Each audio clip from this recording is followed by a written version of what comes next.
On a piece of land near Port McNeill, well away from ocean waters, an American company is raising steelhead trout indoors and says it's economically viable to do so. It's an economical business to run, and our ownership group is happy with our results at this time. And with the change to steelhead, we're actually believe we can maximize the output of the farm.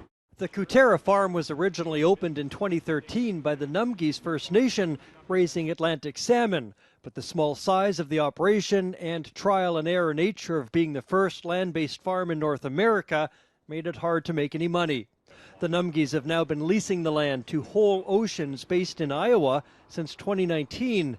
Difficulty getting Atlantic salmon smolts resulted in the switch to steelhead last year. On a piece count basis, it's probably somewhere in the 100 to 110,000 fish per year.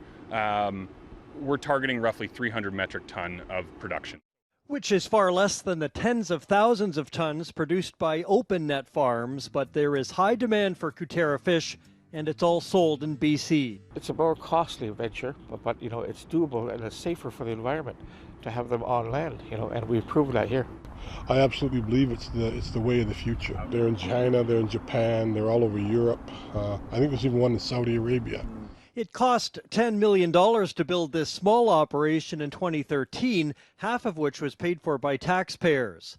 Larger scale farms that would be needed for a full transition to land could be cost prohibitive. Kuterra says it works at reducing hydro costs all the time, and fresh water is also a challenge. We do use electricity and we do use fresh water that comes from our aquifer here. We do replenish that aquifer with our clean and treated water. But as far as the technology, we need to clean that water. We use mechanical filtration as well as biological filtration, and then we need to make sure our fish are happy and healthy. And the waste from the fish, it's used by a third party to make fertilizer.